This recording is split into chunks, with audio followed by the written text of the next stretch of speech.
Libercast presenta una producción de Libertópolis, donde nuestra misión es promover un mundo de personas libres y responsables en búsqueda de su felicidad. Creamos valor innovando, analizando y transmitiendo información e ideas. Día a día encontrarás los episodios de las emisiones correspondientes a nuestros programas. Contravía, todo a pulmón. Contravía por la tarde, más negocios y Liberviernes.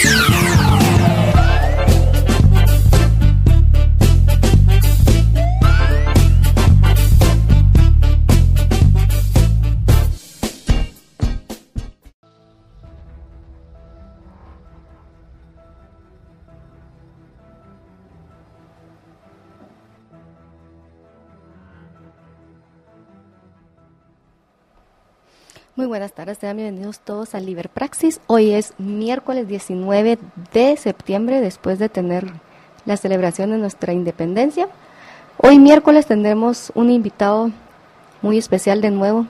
Estaremos conversando sobre la diferencia entre el liberalismo francés y el liberalismo inglés con el doctor Roberto Blum, director del Centro de Ética David Hume de la Universidad Francisco Marroquín. Roberto, buenas tardes.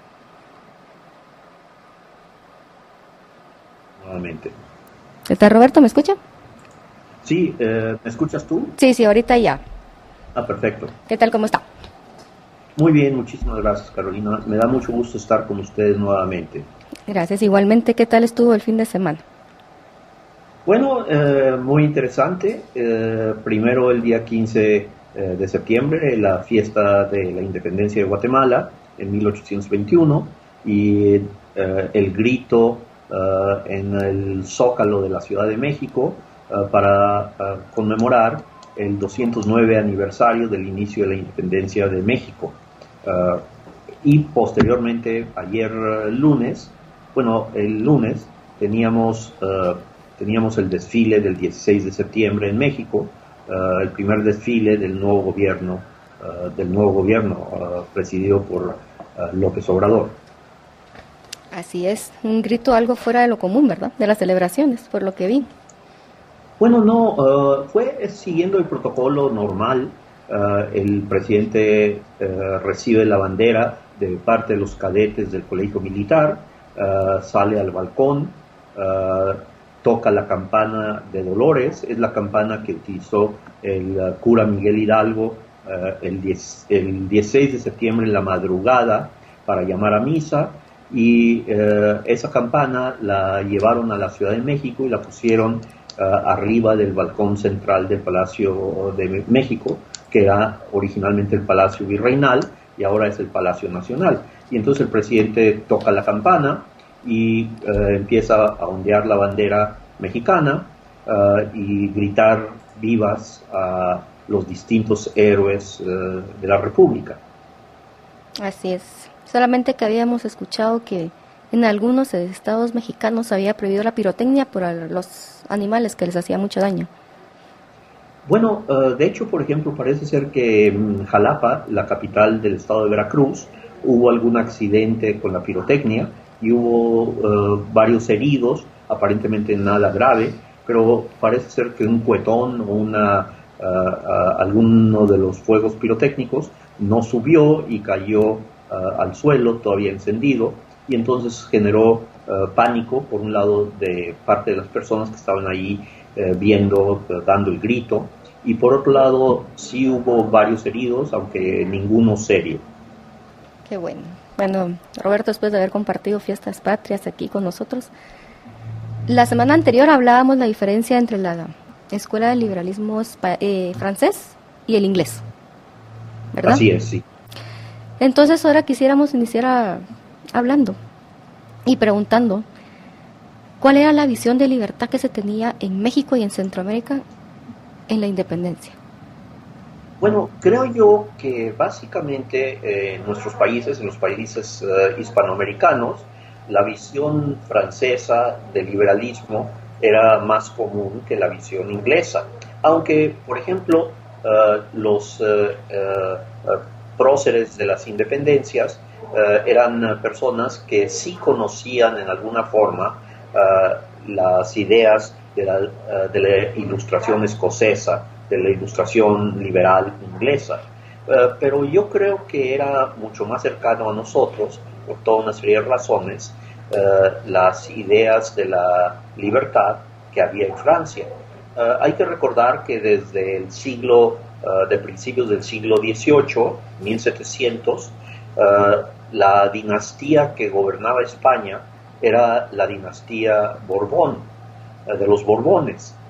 Los Borbones, como recordamos, llegan a España por ser descendientes de Luis XIV, del rey de Francia, y por otro lado, mediante todos los matrimonios dinásticos, se habían relacionado también con la casa real de los Austria, de los Habsburgo, y entonces cuando el rey Carlos II, que muere en 1700, muere sin descendencia, entonces entra uno de los nietos de Luis XIV, el que fue rey con el nombre de Felipe V.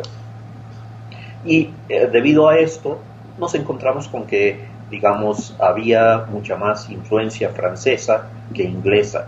Por otro lado, hay que recordar que los ingleses nunca fueron así muy amigos de los españoles. Hay que recordar que desde el siglo XVI, cuando el rey Enrique VIII se separó de la Iglesia Católica y después llegó su hija Isabel de Inglaterra, que no aceptó casarse con el rey de España, Felipe II. Entonces nos encontramos con que desde ese momento empieza a haber conflictos muy serios entre Inglaterra y España. De hecho, hay que recordar la historia de la derrota de la Armada Invencible, una enorme armada que organizó el rey Felipe II de España para conquistar Inglaterra, pero que fue destruida por las tempestades que se dieron, y finalmente Inglaterra se mantuvo independiente. Inglaterra estuvo ayudando a los grupos rebeldes en los Países Bajos, básicamente a los holandeses, o lo que llamaríamos hoy los holandeses, y entonces que era una posición de España, y entonces nos encontramos con que realmente la amistad entre Inglaterra y España nunca fue así muy cercana. Hay que recordar también cómo durante el siglo XVI, el siglo XVII, el siglo XVIII, los piratas, generalmente apoyados por Inglaterra, básicamente asaltaban los barcos que iban de América hacia España y les robaban el oro, las piedras preciosas, etc., el oro y la plata, las piedras preciosas. O sea, básicamente nunca fueron realmente grandes amigos los españoles y los ingleses. Mientras que con los franceses también hubo luchas, guerras, conflictos, pero como decía, a partir de 1700 los gobernantes de España son medio franceses, es decir, descendientes de la Casa Real de Francia. Muy bien, Roberto, la verdad es de que, bueno, hoy le enviamos un saludo también a Antón, que no está con nosotros, pero nos está escuchando. Y me dejó una pregunta específicamente para usted. A ver, dime. Sí, me dijo que nos explicara acerca de la relación de la ética y el liberalismo. ¿De la qué? Ética y el liberalismo. Ah, ok. Bueno, yo les he dicho a mis estudiantes que la idea liberal es una idea profundamente ética, es decir, una idea profundamente moral, ya que precisamente como somos individuos racionales, individuos humanos, uno de los grandes valores que los humanos tenemos es nuestra autonomía. Nosotros básicamente somos responsables de nuestros actos, pero de nuestros actos libres. Si a nosotros nos obligan a hacer algo mediante la fuerza, la coerción, la coacción, realmente no somos responsables. La responsabilidad, que es muy importante, tiene que ver precisamente con la libertad que tenemos, con la autonomía que tenemos, con la capacidad nuestra de ser agentes, no de ser simplemente objetos que se manipulan desde fuera, que son llevados, movidos por las fuerzas externas, sino que nuestra característica como seres humanos es esa autonomía. Nosotros podemos decidir alguna cosa y actuar sobre el mundo dependiendo de esa decisión que nosotros hacemos. Ahora, en ese sentido, nosotros somos responsables de lo que hacemos. En mayor o menor grado somos responsables de lo que hacemos, y esto es muy importante. De hecho, creo que si no hubiera autonomía, no habría tampoco moralidad, y sin moralidad, sin conductas buenas o conductas malas, básicamente podemos decir que no seríamos humanos. Los humanos, nuestra esencia es esa capacidad de decidir por nosotros mismos y de tomar decisiones y de actuar de acuerdo a nuestras decisiones, y por lo tanto ser responsables de las consecuencias de nuestras decisiones y de nuestras acciones. Sin la libertad no puede haber realmente moralidad. No se le puede pedir a un ser que sea moral si no es que tiene la capacidad de decidir hacer una cosa u otra. La capacidad de decidir, la capacidad de decidir libremente es la fuente o es la base de la moralidad. En ese sentido, yo creo que cuando nosotros defendemos la libertad, la visión liberal, es porque básicamente estamos defendiendo lo más importante que tiene el ser humano, la capacidad de decidir por sí mismo qué hacer, y por lo tanto la responsabilidad que esta decisión conlleva. Nosotros somos responsables de las consecuencias de nuestros actos, y nuestros actos tienen consecuencias, resultados buenos o malos, y creo que esa es la relación íntima que existe entre nuestra capacidad libre, nuestra capacidad de ser libres, y la moral. Gracias, Roberto. Y bueno, creo que vamos a tener que regresar un poco a la independencia, porque me preguntan ¿cuál era la diferencia entre los conservadores y liberales de México con los conservadores y liberales de Guatemala en la época de independencia? Bueno, hoy hay un artículo en el periódico del señor Torriello que habla precisamente de este conflicto, esta diferencia entre los liberales y los conservadores. Yo creo que nos vamos a encontrar con que realmente los liberales y los conservadores eran básicamente grupos de personas que tenían una visión diferente de lo que había que hacer con los nuevos países, o con el nuevo país en el caso de Guatemala o en el caso de México. Por desgracia, este conflicto entre liberales y conservadores es un conflicto que básicamente no se resolvió sino hasta casi al final del siglo XIX. En el caso de México, el conflicto entre liberales y conservadores llevó a una serie de guerras civiles, de conflictos, golpes de Estado, azonadas, intervenciones extranjeras que realmente arruinaron a México durante casi todo el siglo XIX. En el caso de Guatemala también hubo este conflicto entre conservadores y liberales. Ahora bien, básicamente los liberales querían tener un modelo de país, un modelo de gobierno parecido quizá al gobierno que existía o que se había formado en los Estados Unidos o en Inglaterra, mientras que los conservadores querían mantener un gobierno parecido, con ciertas instituciones parecidas a las que habían existido durante el periodo del Imperio Español. Por ejemplo, una enorme diferencia que había entre los conservadores y los liberales es que los liberales realmente tenían una posición, vamos a llamarle anticlerical.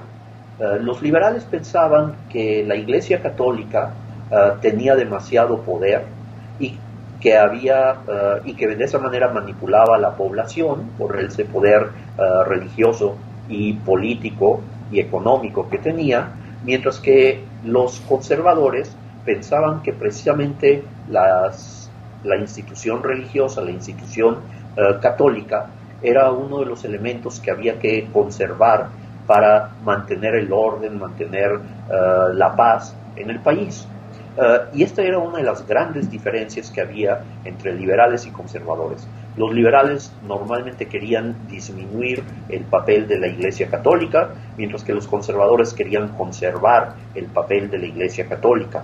Por otro lado, nos encontrábamos también con otra idea conservadora frente a la idea liberal. Los conservadores, en cuanto querían mantener las instituciones que se habían formado durante los 300 años del Imperio Español, los conservadores querían mantener un sistema de estamentos, querían mantener, y esto es muy interesante, lo que durante el gobierno de España era la República de Indios y la República de Españoles. Los españoles se iban a regir se regían por las leyes que establecían el gobierno español, mientras que los indios, es decir, los indígenas ahora se les llama, se iban a regir o se regían por las costumbres y las leyes que ellos tenían desde antiguo. Claro, en cuanto que no contradijeran a las leyes españolas. Por ejemplo, los sacrificios humanos que la religión prehispánica permitía, tanto azteca como maya, esos sacrificios humanos no estaban permitidos en la República de Indios. Pero, sin embargo, en estas repúblicas de indios, que eran varias de acuerdo a las etnias, ellos tenían sus propios gobernantes, tenían sus propios caciques, tenían sus propias costumbres, y esto hacía que ellos tuvieran una autonomía.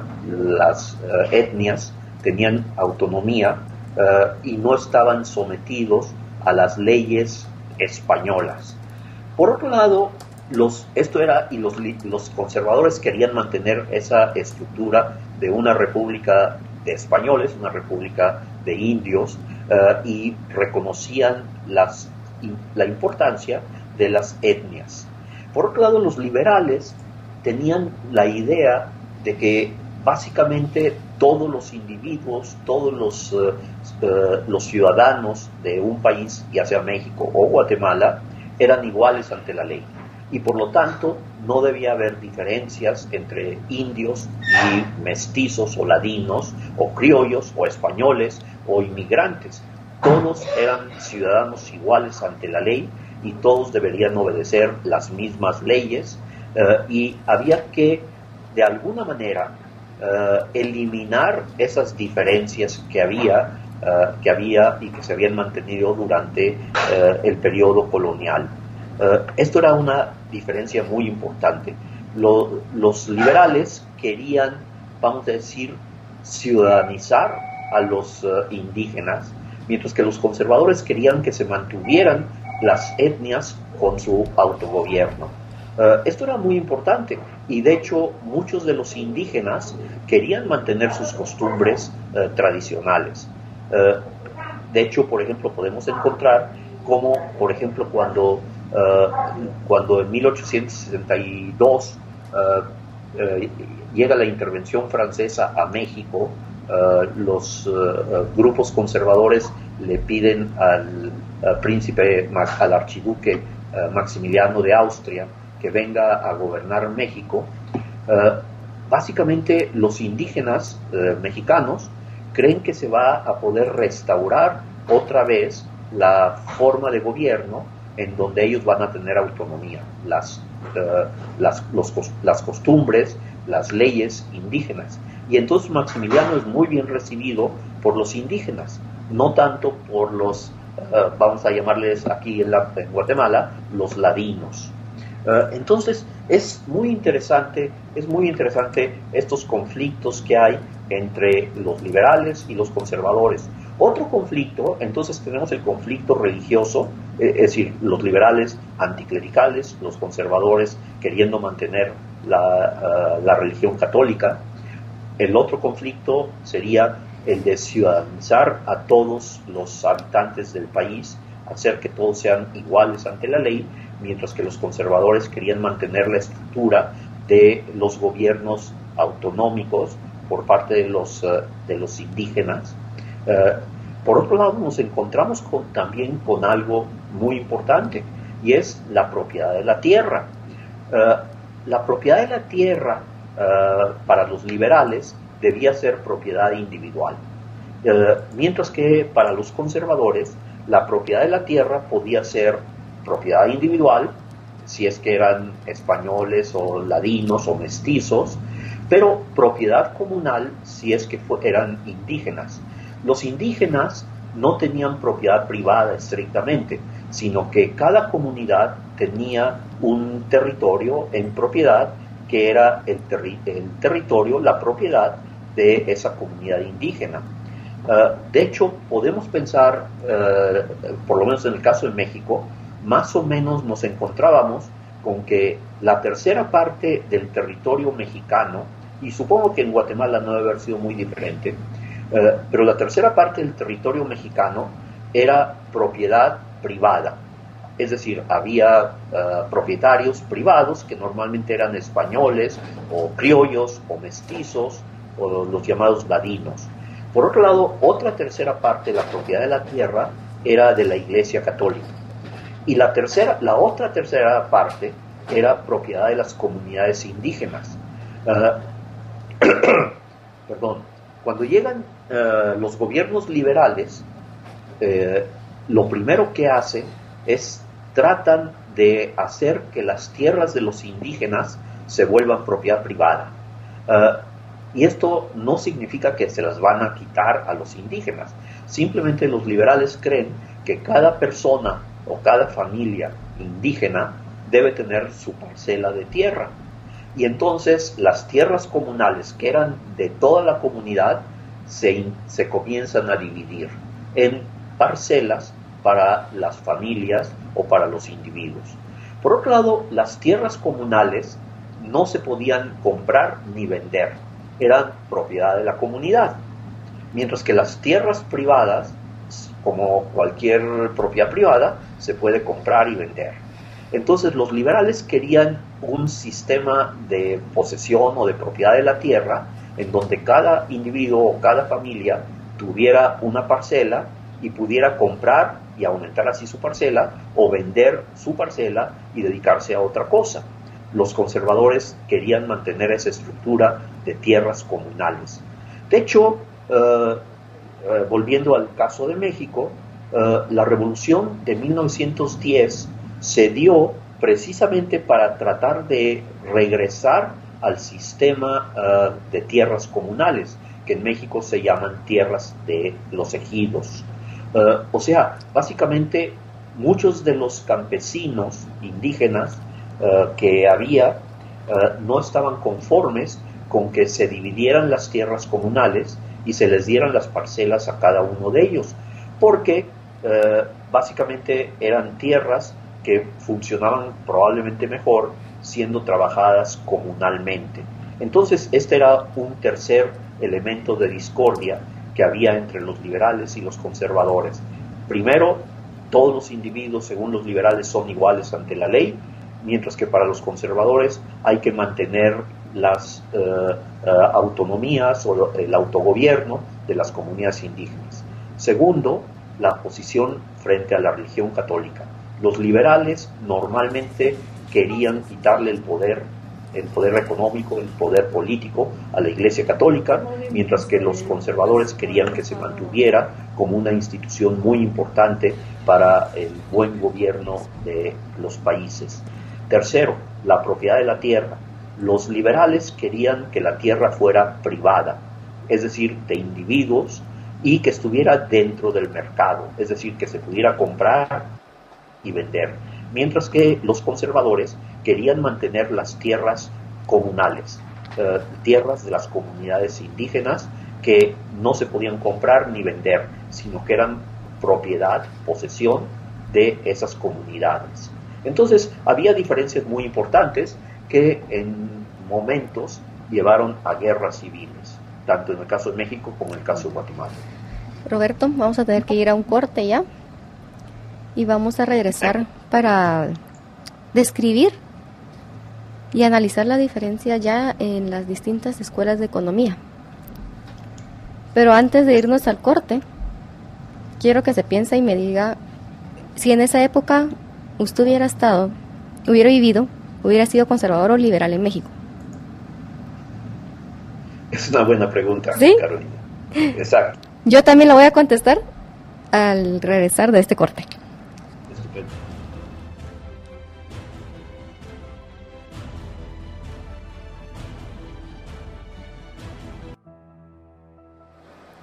Estamos de vuelta aquí platicando con el doctor Roberto Blum y ahora me acompaña aquí por primera vez en cabina mi colega y mi amigo Jorge Flores, quien también va a tener preguntas para usted, Roberto. Entonces le damos la bienvenida a cabina. Un Jorge. gusto, doctor. Mucho gusto, Jorge. Gracias. Bueno, Roberto, doctor, dígame, ¿cuál sería su respuesta si usted hubiera vivido en esa época? Es una pregunta muy complicada por lo siguiente. Mi posición personal es a favor de la libertad y en ese sentido podría decirse que yo habría sido liberal. Sin embargo, y también soy politólogo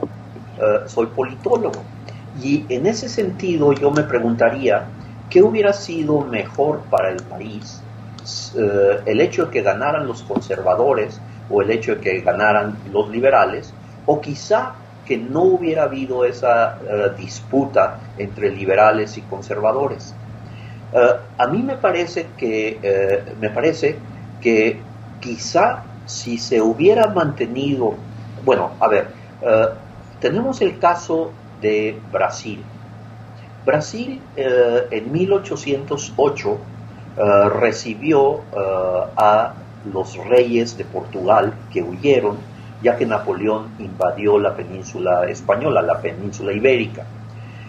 Los reyes de Portugal decidieron coger sus barcos, subirse a sus barcos y moverse con todo y la corte y su dinero y sus coronas y todo hacia Brasil, y se establecieron en Brasil. En el caso de los reyes de España, España fue invadida por Napoleón en 1808, los reyes de España, el rey Carlos IV abdicó, para darle la corona a su hijo Fernando VII, y Fernando VII abdicó a favor de Napoleón, que le dio la corona a su hermano José Bonaparte. Bueno, esto fue el inicio de las independencias en el caso de la América Española, la invasión de Napoleón a España. Hay que recordar que la estructura, el sistema que se había establecido, había durado 300 años, desde 1519 en el caso de México hasta 1821. Básicamente duró 300 años. Hubo algunos conflictos en ese periodo de 300 años, pero básicamente el país, es decir, el virreinato de la Nueva España, la Capitanía General de Guatemala, se mantuvieron en paz durante 300 años, más o menos, gracias a la estructura que se había venido formando durante ese periodo, los 300 años. Bueno, cuando vienen las independencias y que empiezan en América, tanto en México como en Centroamérica, a buscar la forma de gobierno, está ese conflicto entre liberales y conservadores. Los liberales dicen, no le movamos a esto. Esto ha funcionado durante 300 años, mantengamos las estructuras fundamentales de gobierno. Ahora ya no vamos a estar sujetos a España, pero mantengamos las estructuras fundamentales de gobierno. Esa era la posición conservadora. Los liberales decían, no, eso no funciona, vamos a cambiar y vamos a inventar un nuevo sistema. Era la visión liberal. Y básicamente los liberales tomaron la posición o bien copiar a los Estados Unidos, o copiar a Inglaterra, o copiar a Francia. Ya Francia había tenido la revolución. Y entonces básicamente dijeron, vamos a acabar con lo que duró 300 años, con las estructuras que habían durado 300 años, y vamos a inventar una nueva forma de gobierno. Una forma de gobierno que les está funcionando muy bien a los americanos, a los Estados Unidos, una forma de gobierno que les ha funcionado a los ingleses, una forma de gobierno que los franceses están tratando de encontrar, y entonces básicamente los liberales dicen, hagamos algo nuevo, lo viejo no sirve. Bueno, y a partir de esa decisión de los liberales, claro, yo estoy simplificando esto de una manera exagerada, pero a partir de esa decisión de los liberales vamos a tener los conflictos que van a durar desde 1820 y tantos, en el caso de México quizá de 1828 en adelante, hasta 1880. Y vamos a tener intervenciones extranjeras de los franceses, de los americanos, otra vez de los franceses, de los españoles, de los ingleses, guerras civiles, golpes de Estado, etcétera, etcétera. Y el país básicamente perdió todo el siglo XIX. 70 años del siglo XIX los perdió el país, debido a este conflicto entre liberales y conservadores. Entonces, la respuesta es, mi posición filosófica está con los liberales. Sin embargo, la forma en que sucedió en México y en la América Española, o por lo menos en México y quizá en Centroamérica, los conflictos entre liberales y conservadores fueron muy negativos para el país. Y si yo hubiera vivido en esa época, quizá yo hubiera sido conservador. Bueno, Roberto, ahora queremos irnos más al siglo XX y XXI, y para eso Jorge le va a hacer una pregunta. Muy buenas tardes, doctor. Bueno, viendo la postura del liberalismo, quisiera saber la influencia que tuvo el liberalismo en México durante estos siglos, durante el siglo XX y durante el siglo XXI. ¿Qué me puede comentar? Y yo le voy a agregar algo, específicamente durante el gobierno de Vicente Fox. Bueno, yo diría que México, en ese sentido, el siglo XX mexicano ha sido un siglo bastante, a partir de 1920, es decir, México, como ustedes saben, tuvo una revolución que comenzó más o menos en 1910, es la fecha oficial, 1910, y que terminó la guerra civil quizá en 1920, o algunas personas, yo por ejemplo pensaría que la guerra civil terminó hasta 1928, cosa por el estilo. En fin, los periodos siempre son discutibles. Ahora, a partir de 1920 o 1930, México ha tenido un gobierno que no es plenamente liberal, pero tampoco es un gobierno conservador y mucho menos socialista. El gobierno de México, a partir de la Revolución Mexicana, ha tomado una posición muy interesante. Por ejemplo, la Revolución Mexicana tuvo básicamente dos grandes éxitos políticos. Uno fue la Constitución de 1917, que en realidad son reformas, pero reformas importantes a la Constitución Liberal de 1857. Y en 1917 se hacen reformas importantes, y de hecho en México la mayor parte de la gente cree o creemos que es una nueva Constitución, la de 1917. Ese es un éxito de la Revolución Mexicana. Y el segundo éxito de la Revolución Mexicana fue el Pacto Político de 1929. Estos son los dos pilares para entender el siglo XX mexicano: la Constitución del 17 y el Pacto Político del 29. Ahora, bien, la Constitución del 17, con estas grandes reformas que se hicieron, intentan eliminar el conflicto entre conservadores y liberales. Por un lado mantiene las ideas liberales de la propiedad, de la igualdad ante la ley, del laicismo o el anticlericalismo. Por un lado mantiene esas tradiciones liberales, pero por otro lado también reconoce y vuelve a establecer la propiedad comunal, el ejido mexicano, que era una de las demandas que tenían los campesinos y que hicieron la revolución, ese grupo campesino, precisamente para recobrar las tierras que habían sido perdidas porque se habían privatizado. Entonces tiene estos dos aspectos, el aspecto liberal y el aspecto conservador. Algunos le podrían llamar socialista, pero no creo que sea la palabra correcta.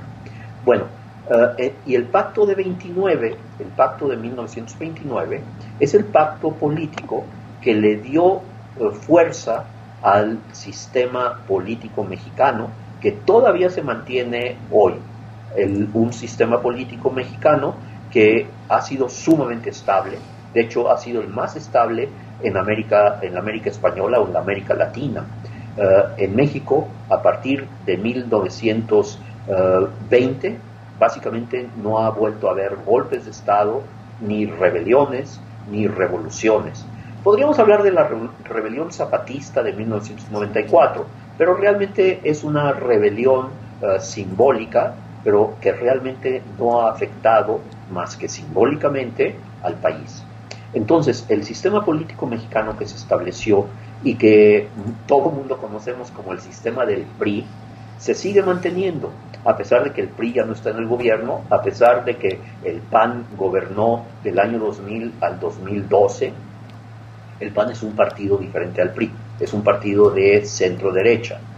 El PRI es un partido de centro, completamente. A veces se iba a la izquierda, a veces se iba a la derecha, pero el PRI, que es el partido de la familia revolucionaria, es un partido de centro. Y ahora tenemos al partido Morena, al presidente López Obrador, que será quizá un poco de centro-izquierda, pero nada más. El sistema político mexicano se mantiene todavía ahora. Ahora, es cierto que a partir de 1982, los gobiernos del PRI, los gobiernos priistas, tendieron a irse un poco hacia la derecha, a centro-derecha. Y es cuando, por ejemplo, se habla de que llegó el neoliberalismo y la globalización. Pero al final de cuentas, este neoliberalismo es simplemente un gobierno de centro-derecha muy moderado. No es un gobierno de derecha, no es un gobierno de izquierda, sino es un gobierno moderado de centro-derecha. Y que ahora el péndulo se fue, a partir del 2018, el péndulo se fue un poco al centro-izquierda. Parece ser que esa es la posición, por lo menos ideológica, del presidente López Obrador. Entonces, básicamente yo diría que el gobierno mexicano y el sistema político mexicano no ha sido ni completamente liberal, en el sentido del presidente Reagan o la primera ministra Thatcher, pero tampoco ha sido un gobierno de izquierda, sino que ha sido un gobierno básicamente de centro durante los 70, o en este caso ya casi 90 años que tiene el sistema político mexicano establecido, y que ha mantenido la estabilidad y que de alguna manera ha permitido pues cierto desarrollo, no un verdadero desarrollo del país, ha permitido un cierto desarrollo, ha habido urbanización, se ha creado la clase media, en fin, ha habido una serie de datos importantes, y ha habido también un cierto crecimiento económico. Pero yo diría que en México hay una visión que es mixta entre una posición liberal y una posición conservadora. Y esto ha sido el éxito de estos gobiernos a partir de la Revolución Mexicana. Ahora, con respecto a Vicente Fox, perdón, nuevamente. Vicente Fox, yo creo que tuvo un gran éxito, un gran éxito, que fue de alguna manera iniciar la transición del sistema de partido hegemónico, el PRI, a un sistema más competitivo, en donde ahora Vicente Fox ganó las elecciones en el año 2000 y básicamente en ese sentido rompió con la hegemonía del PRI. Sin embargo, Vicente Fox para gobernar se acercó muchísimo a las posiciones del PRI. Es decir, Vicente Fox no hizo un verdadero cambio hacia la derecha o hacia la izquierda, simplemente adoptó muchas de las medidas que el PRI había tomado y que tradicionalmente tomaba. El caso de Calderón, el caso del segundo gobierno del PAN, centro-derecha, fue bastante negativo en cuanto inició la guerra contra el narcotráfico, algo que es profundamente antiliberal y que ensangrentó al país. El gobierno de Enrique Peña Nieto, el gobierno entre 2012 y 2018, fue un gobierno especialmente corrupto. Pero realmente no creo que se pueda hablar de que México ha sido en el siglo XX un país liberal, tampoco un país conservador, sino es un país que tiene aspectos conservadores y aspectos liberales. Por ejemplo, en el aspecto liberal, México permite el matrimonio igualitario. México permite, bajo ciertas condiciones, el aborto. México es un país que es laico, en donde las iglesias, la religión, no pueden intervenir políticamente. Entonces, México en ese sentido es liberal. Por otro lado, México es conservador en cuanto que la mayor parte de la gente es guadalupana. Por otro lado, México es conservador en cuanto que se mantienen algunas estructuras, que existían en la época colonial. El ejido, por ejemplo. La propiedad privada no es absoluta en México. En México, el artículo 27 nos dice que la propiedad originaria es de la nación y la nación le puede dar las modificaciones, puede hacer las modificaciones que considere conveniente. Es decir, son posiciones que no son liberales y que más bien son conservadoras. Entonces, yo no creo que México durante el siglo XX haya sido ni puramente liberal ni puramente conservador, sino que logró precisamente este matrimonio entre conservadores y liberales, y que le permitió a México mantener una estabilidad durante ya 90 años. Muy bien, Roberto, muchas gracias. Y vamos a tener que ir de nuevo a un corte y ya vamos a regresar para hacer el cierre.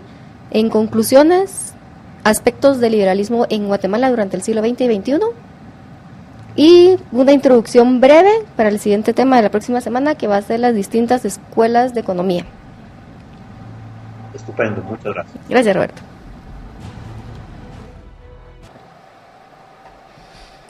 Estamos de vuelta con el doctor Roberto Blum hablando acerca del liberalismo en México y en Guatemala. Y ahora, para culminar este último bloque, Jorge. Buenas tardes, doctor. Continuamos. Gracias por la intervención que ha tenido. Actualmente en Guatemala, bueno, desde el siglo XX y actualmente en el siglo XXI, ¿qué aspectos liberales considera que tiene el gobierno o que tiene el Estado de Guatemala?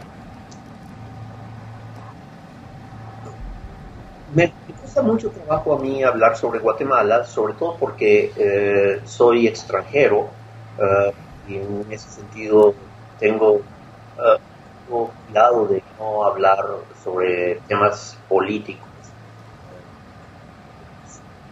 En México se ve muy mal que un extranjero hable sobre cuestiones políticas de México. Yo supongo que en Guatemala es algo parecido, el hecho de que vengan los extranjeros y empiecen a hablar y discutir sobre no creo que México y Guatemala se parecen.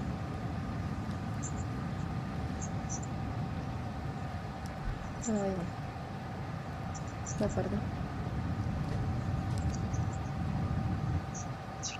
Se puede. creo que Guatemala es un país muy libre.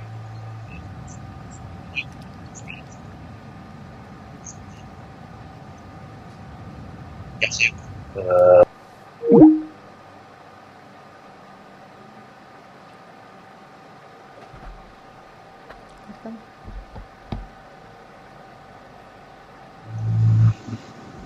sí, se cortó la comunicación. Ya estamos, Roberto, de nuevo. Estupendo. Sí, precisamente esa similitud es la que yo quiero que resaltemos. Bueno, yo creo que, por ejemplo, Guatemala es un país muy libre en la práctica y, sin embargo, en la realidad institucional es un país que, en cierta forma, creo que es muy conservador. Muy conservador. Estaba hoy, por ejemplo, platicando con un par de profesores aquí de la universidad sobre, digamos, forma en que para trabajar profesionalmente se requiere ser colegiado. Esta idea de la colegiación de los profesionistas o de los profesionales es una idea y es una estructura sumamente conservadora. ¿Por qué para ser abogado tienes que estar en el colegio profesional de abogados? ¿Por qué para ser médico tienes que estar colegiado? Pero parece ser que tienes que estar colegiado incluso para ser politólogo, para ser licenciado en ciencias políticas. Entonces dice uno, esta es una forma sumamente conservadora, de hecho yo diría medieval, de funcionar de algunas de las instituciones guatemaltecas. No es una forma liberal. ¿Por qué la gente tiene que colegiarse para poder trabajar profesionalmente? Bueno, resulta que hay intereses monopólicos o oligopólicos por parte de los grupos de abogados, de los grupos de economistas, de los grupos de médicos, de los grupos de contadores, de los grupos X, Y y Z. Esto es el sistema gremial que había en la época medieval. Estamos hablando de algo que básicamente ya desapareció en casi todo el mundo. Esta idea de los gremios. Precisamente en una sociedad liberal, cada individuo es igual y no tiene por qué en un momento dado someterse a las reglas de un gremio profesional. Ahora, por ejemplo, cuando ve uno, digamos que ahora en Guatemala se están discutiendo en las comisiones de postulación a los jueces de apelación, a los jueces de la Corte Suprema de Justicia, a los jueces de la Corte de Constitucionalidad, y los que están discutiendo estas candidaturas son colegios el colegio de abogado, las facultades de derecho de las distintas universidades, etcétera. Otra vez son grupos cerrados, grupos gremiales, grupos que son de tipo medieval y que están tomando decisiones que a todo el país le competen. Entonces, en este sentido, la estructura esta de los gremios, de los colegios profesionales, incluso de las universidades, es muy poco liberal. Pero por otro lado, hay una enorme libertad. Ahora, aquí en Guatemala, y supongo que en todas partes del mundo, hay personas que se dicen y que son liberales en el aspecto económico, pero que son conservadores en el aspecto social.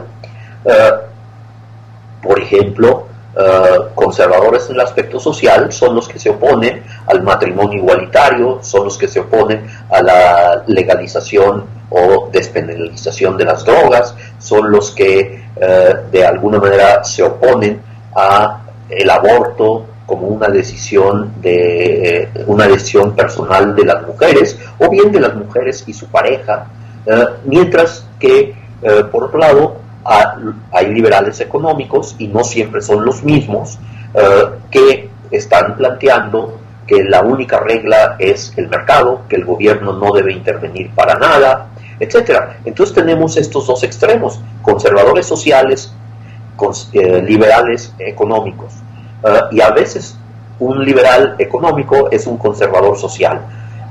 un poco de ese conflicto, no sé cómo lo puedan resolver. A mí me parece que uno debe ser, es decir, yo personalmente sería liberal en lo económico y liberal en lo social. Yo creo que la libertad es uno de estos enormes valores, el valor quizá más importante que los seres humanos tenemos, en cuanto que podemos decidir sobre nuestras conductas y somos responsables de las consecuencias de nuestras conductas. Yo no creo que uno pueda dividirse uno mismo y decir soy liberal en lo económico y conservador en lo social. Yo creo que uno es o una u otra cosa, a menos que uno realmente quiera partirse en dos.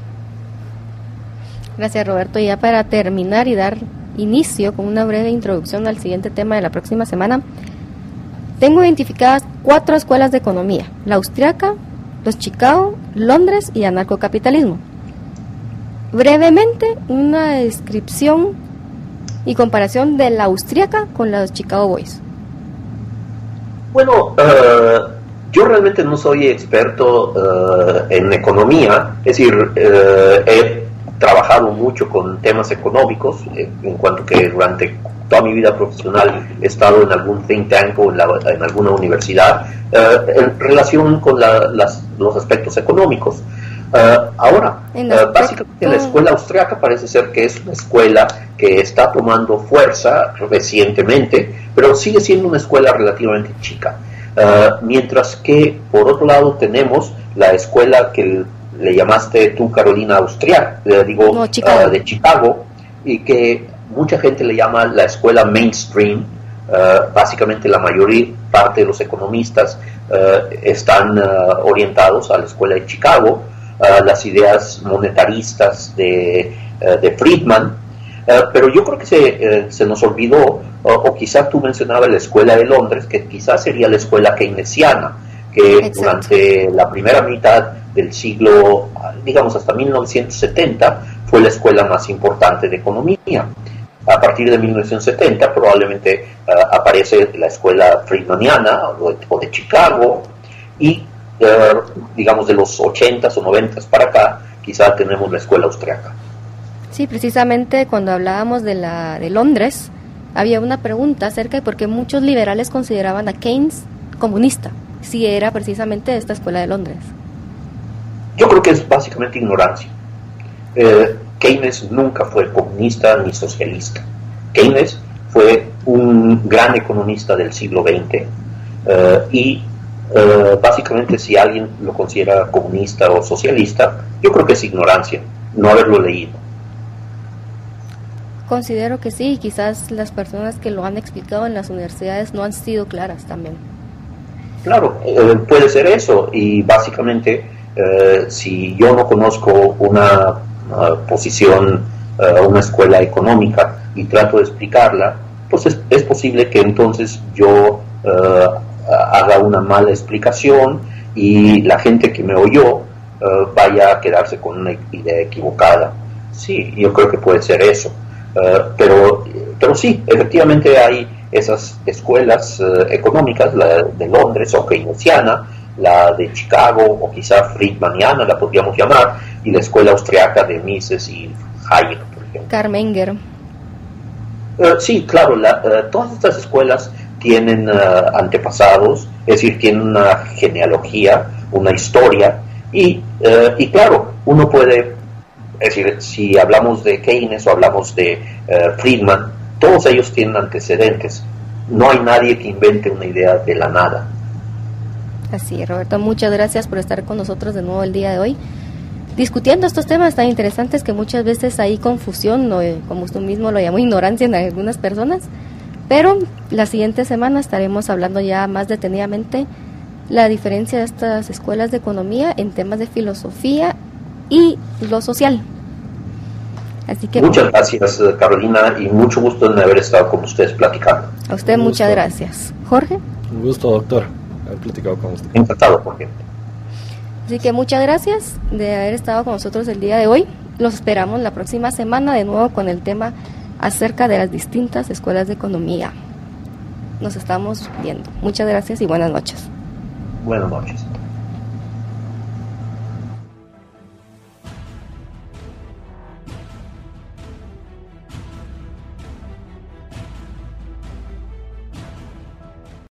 Libercast presentó una producción de Libertópolis. Recuerden que si quieren conocer más de nuestros programas, seguirnos en las diferentes redes sociales, o si quieren ver nuestros programas y conocer a nuestros conductores e invitados, pueden ingresar en www.libertopolis.com. Recuerda suscribirte y dejarnos 5 estrellas para que continuemos trabajando en producir más podcasts de tu interés. Libertópolis, ideas con valor.